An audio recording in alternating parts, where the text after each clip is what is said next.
Bueno, ahora en esta parte de la clase virtual quería contarles un poco de cómo viene la materia, cómo vamos a ir trabajando, cuáles son los ejes articuladores de la materia, qué perspectiva adoptamos, y me parece que un buen punto de partida, aunque parezca una obviedad, es el título, ¿no? Historia de América Latina y la construcción del mundo moderno. ¿Cómo pensamos esta historia que forma parte del plan de estudio de la carrera de ciencia política, del nuevo plan de estudio de la carrera de ciencia política? Para nosotros, la inclusión de materias históricas en un plan de estudios de ciencia política tiene el objetivo de contribuir a trazar una genealogía del presente. Es decir, nosotros, a través de los recorridos históricos que le proponemos en esta materia o en las historias sucesivas que ustedes van a tener, es de alguna manera interrogarse por las cuestiones, los procesos, los avatares que, digamos, condujeron a este presente, ¿no? ¿Qué pasó a lo largo de la historia que hizo que las sociedades contemporáneas tengan las características que tienen? Entonces, si la construcción del mundo moderno es un proceso de largo alcance que se estructura a partir de movimientos de articulación que son cada vez más amplios, que van incorporando cada vez territorios más extensos, la propuesta de la materia es mirar ese largo proceso que lleva casi 5 siglos desde las singularidades histórico-culturales de América Latina. Obviamente, la construcción del mundo moderno involucra mucho más que América Latina, ¿no es cierto? Implica justamente, como vamos a ver más adelante, la estructuración de un primer patrón global de ejercicio del poder en el cual se subordinan a la lógica eurocéntrica África, América, Asia. Pero bueno, nosotros le damos prioridad a América Latina por distintas cuestiones. En principio, porque hay una larga tradición en esta facultad de, digamos, darle fortaleza a la perspectiva latinoamericana. Y nosotros no queríamos perder esa tradición, no queríamos perder lo que le puede aportar la mirada latinoamericana a la construcción del mundo moderno.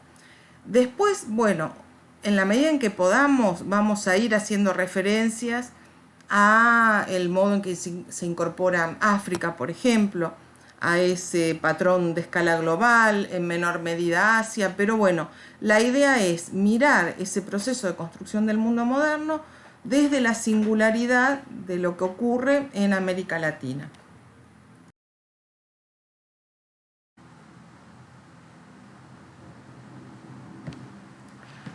Ahora bien, ¿cuáles son las características de las sociedades contemporáneas en las que nosotros podríamos reconocer la herencia moderna, el legado de la modernidad? En general, cuando esta cuestión la trabajamos en el aula, lo vamos armando a través de preguntas, respuestas, intervenciones. Yo acá hice un listado de las cuestiones que en general aparecen, pero si a ustedes se les ocurren otros rasgos de nuestras sociedades que podamos filiar en la modernidad, pueden sumarlo, podemos charlar en alguna consulta. En principio, ¿cuáles son esas características que suelen aparecer cuando discutimos esta cuestión? En primer lugar, la idea de que la sociedad se compone de una sumatoria, digamos, de individuos, ¿no? Individuos racionales. El individuo racional es la unidad mínima a partir de la cual se estructuran las configuraciones sociales. El otro elemento que podríamos ligar a esta primera cuestión es el individualismo, que sería la forma exacerbada o el énfasis extremo en la imagen de un individuo que puede todo por sí solo. Un tercer elemento tendría que ver con el largo proceso de secularización de la sociedad, la política y la cultura. ¿Qué quiere decir esto?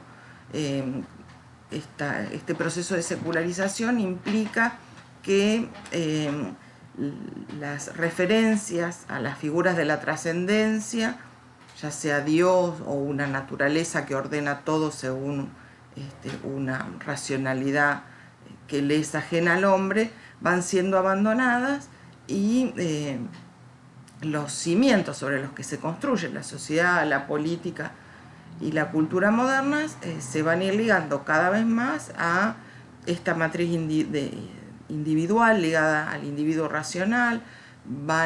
Los fundamentos de la sociedad van a aparecer vinculados a la idea del acuerdo, del consentimiento y a valores que tienen que ver con la convivencia cívica. El otro elemento característico de nuestras sociedades es que efectivamente se organizan a partir de la forma Estado.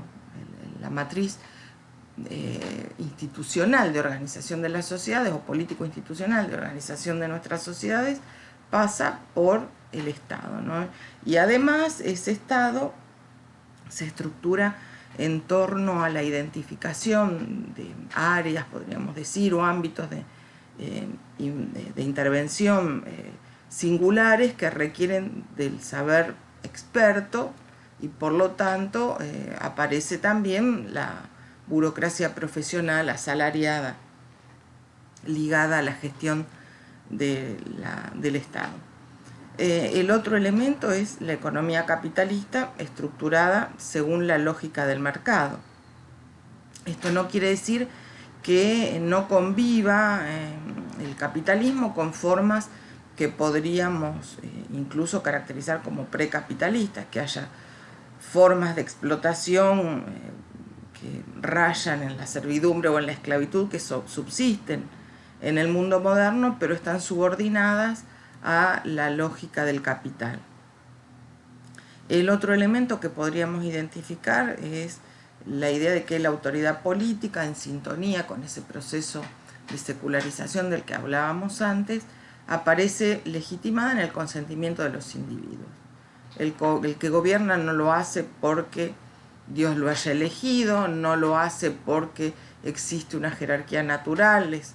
Les hago referencia a dos matrices teóricas que ustedes van a ver, también en esta materia, pero más sistemáticamente en Teoría Política 1, con el absolutismo en el primer caso, o la matriz aristotélica que supone que en la sociedad algunos nacen para mandar y otros nacen para obedecer, ¿no es cierto?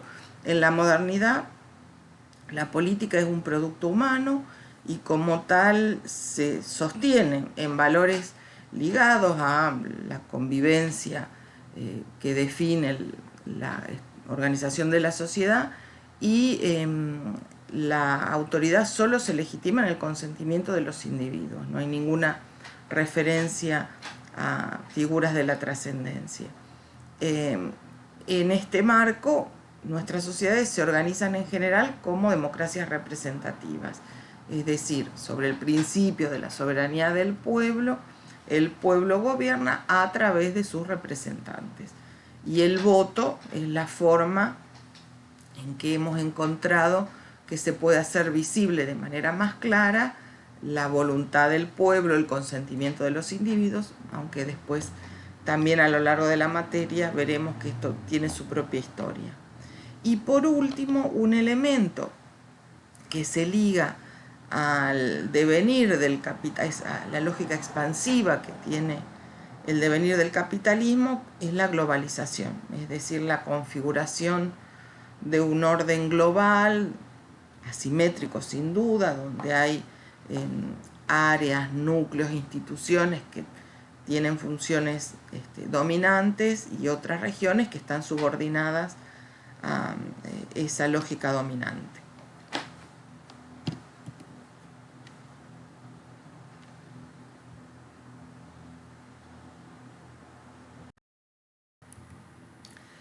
Entonces, lo que queríamos marcar, justamente tomando como referencia lo que plantea Aníbal Quijano, es que el punto de partida de esos procesos que dan lugar a sociedades con características que hoy definiríamos como modernas, se ubican efectivamente en el siglo XV, más específicamente en el punto de partida de esa conformación de un mundo integrado a través del Atlántico, una vez producida la invasión, la conquista y la colonización de América. Como dice Quijano, la modernidad fue colonial desde su punto de partida. Entonces, la invasión, la conquista y colonización de América es efectivamente un momento clave en la constitución de un patrón de poder global que sirve de base a la expansión del capitalismo. Eso no quiere decir que a lo largo de esos 5 siglos no haya habido modificaciones profundas, pero indudablemente la incorporación de América a la economía mercantil del principios del siglo, fines del XV, principios del siglo XVI, es un hito importante en la constitución de ese patrón global. Ese patrón global, por otra parte, se despliega a través de jerarquías territoriales que nosotros hemos, digamos, que se gestan en ese escenario, ¿no? Hay áreas nucleares y áreas periféricas o áreas de frontera, pero bueno, además nosotros hemos heredado esa categorización de los espacios políticos, identificándolos como centro o periferia según cómo estén estructurados en el marco de relaciones de poder en las cuales hay, digamos, en principio países dominantes y países que, digamos, quedan fatalmente subordinados a la lógica que impone el capital a nivel global. Hay áreas nucleares y espacios de frontera, hay una jerarquización en términos de norte-sur. Hay también jerarquías raciales. Con la conquista ocurre un fenómeno que, bueno, Quijano va a caracterizar también como una de las grandes invenciones de la modernidad, que es la de la categoría de raza, que es una categoría que lo que hace es aglutinar una serie de rasgos fenotípicos, rasgos visibles, concretamente la blancura, para estructurar una pirámide en la cual, obviamente, la cúspide está ocupada por los blancos y los sectores de color ocupan posiciones subordinadas, ¿no? Y esto funciona de esta manera tanto en América, donde obviamente el color de la piel, diríamos, de los conquistadores blancos define, digamos, las posiciones subalternas de los que no son blancos. Tenemos los conquistadores españoles, europeos, y después indios, mestizos, negros, mulatos, pero la misma jerarquización racial funciona también para otros espacios del mundo, ¿no es cierto? También los asiáticos son ubicados en una posición de subordinación. Y también hay jerarquías sexogenéricas. Es indudable que la familia monogámica heterosexual es el instrumento de la lógica del binarismo, ¿no? Que opone hombre-mujer, masculino-femenino, para sostener formas de subordinación que están ligadas al género, pero que son también fundamentales para, en el caso de la incorporación de América al capitalismo global, decía, estas jerarquías de género son fundamentales para estructurar el ámbito de la economía mercantil.